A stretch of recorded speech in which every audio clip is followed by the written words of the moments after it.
Larry Bird's most disrespectful moment ever, the legend of trash talk. He didn't look like your typical basketball god. No tattoos, no fancy sneakers, no highlight reel dunks, just that cold stare and a tongue sharper than a razor. Larry Bird didn't just play basketball, he humiliated people while doing it. It wasn't showboating, it was psychological warfare. It started in the early 1980s, the NBA's golden age, when Bird's Celtics and Magic Johnson's Lakers ruled the league. Every night, Bird would step on the court like a gunslinger who already knew the ending. Before tip-off, he'd look at the opposing bench and calmly say, "Who's coming in second tonight?" And then he'd make sure they did come in second. There was the night against the Indiana Pacers when Bird told Chuck Person, "I'm going to wear this left hand out tonight," and proceeded to score almost every basket with his left hand. When reporters asked why, Bird said, "I'm saving my right hand for the Lakers." That wasn't confidence. That was calculated disrespect. Set it up. The score, 4-2 Houston. Smith penetrates the lane. Feeds it off to Bird. He's there. He got it. What a move by Larry Bird. The jump against Gilbert and Bird controlled. Feeds off the Carl next to Bird. Inside. Great pass. Oh, and that dunk over Watkins. He knew that was going in. Another time before a three-point contest, Bird walked into the locker room full of the NBA's best shooters, scanned the room, and said, "Which one of you guys is coming in second?" Then he went out, hit shot after shot, and walked off the court before the final ball dropped.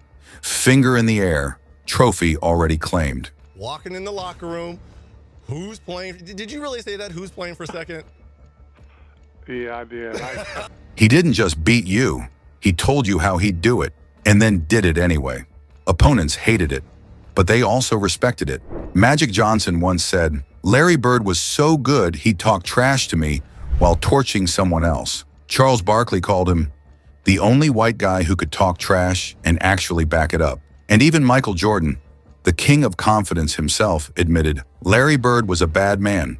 He talked more trash than anybody, and you couldn't say a word back because he'd make you look stupid. The stories became legend.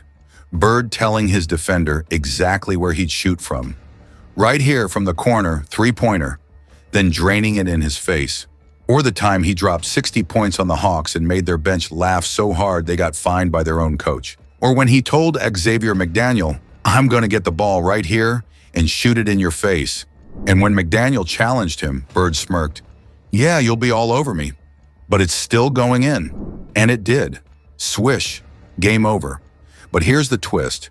Bird's trash talk wasn't just ego, it was strategy.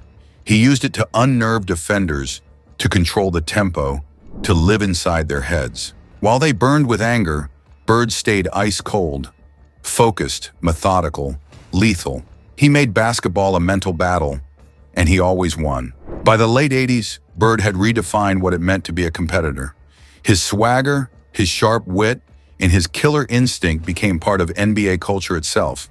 He inspired a new generation of players who believed confidence was as powerful as skill. The era of polite competition was over. Now the NBA was about dominance, physical and psychological. Bird puts up the shot and hits. Larry Bird got off. Is that too far out for him? It's too long for Dawkins. Bird leading Maxwell. And Maxwell ties the game with Dawkins feeding Tiny. What a pass by Bird. Larry Bird. As Kevin pointed out, Caldwell Jones in there. Going to the hoop. Bird. He cannot be denied. Larry Bird. Larry Bird wasn't just the best forward of his era. He was the architect of the NBA's attitude, the man who proved that words could cut as deep as jump shots. When you faced Bird, you weren't just fighting a score. You were fighting a legend who had already written your ending. And that's why, decades later, fans still ask, what was Larry Bird's most disrespectful moment? Maybe it wasn't one game or one quote. Maybe it was the way he turned trash talk into an art form and made the entire league speak his language.